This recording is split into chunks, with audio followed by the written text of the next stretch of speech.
It's a pleasure to be here at the conference. A lot of great energy. I've been hearing lots of interesting conversations, both in real personal life and also on the Twitterverse. A brand is a person's gut feeling about a product, service, or organization. I like to give a working definition. That's the definition that I typically use when I work with clients. I want to talk about the 6 principles of brand building. Differentiate, focus, collaborate, innovate, validate, and cultivate. We're going to talk a little bit about each one of these as a category. Starting to think about who are you, what do you do, and why does it matter? What do you want to be famous for? What do you want people to think about you in 3 years when they're thinking about your organization?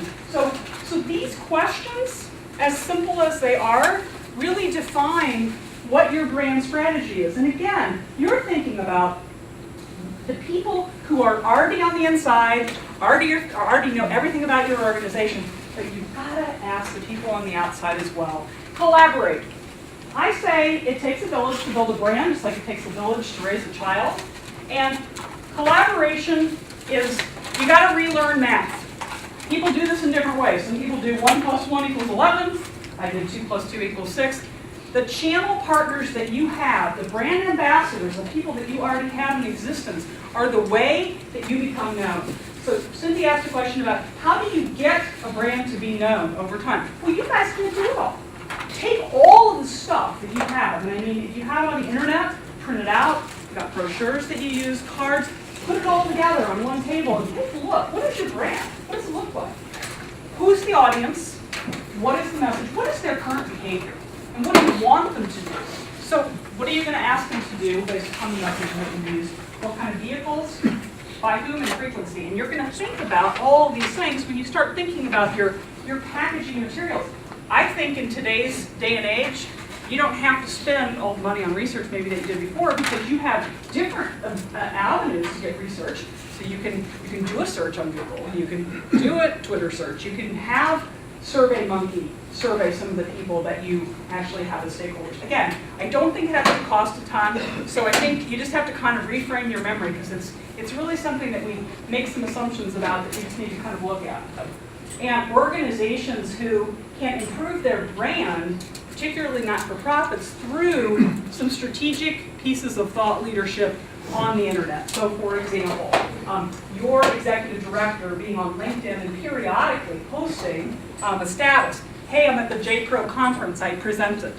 That puts that person sort of top of mind as an ambassador of the organization. And when someone's going, yeah, we need somebody around the table who's got this skill, they're thinking about your organization because your person you have groomed or put in that position, so they're being thought of in a really easy way. I don't want you guys to lose sight of the fact that we all are influenced by different things based upon our age and how we consume information. But you want to be thinking about who are you trying to engage. That's why each stakeholder is different, and it may even be broken down more by their age and how they get information. And you can ask them, right, what's working?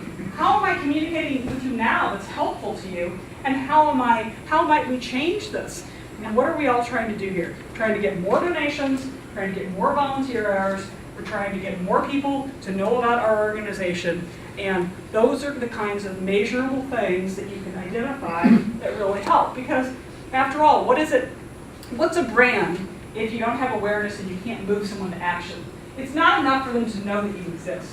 It's something that you have to be more strategic than the next guy who's spending time on their communications. I want you to think about having a plan, setting some specific objectives based upon this sort of conversation. What can you take back to think about?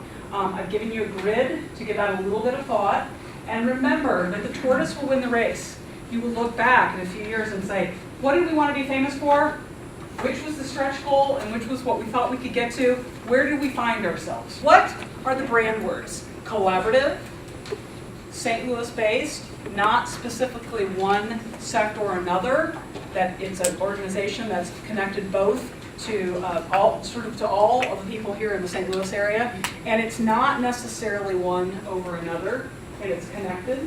And so we're starting to kind of help sort of get that out through what's done, because you're putting a digital footprint the 5 brand words that you want on the internet. It's a process. You're gathering up those people in your process to determine, let them help you decide.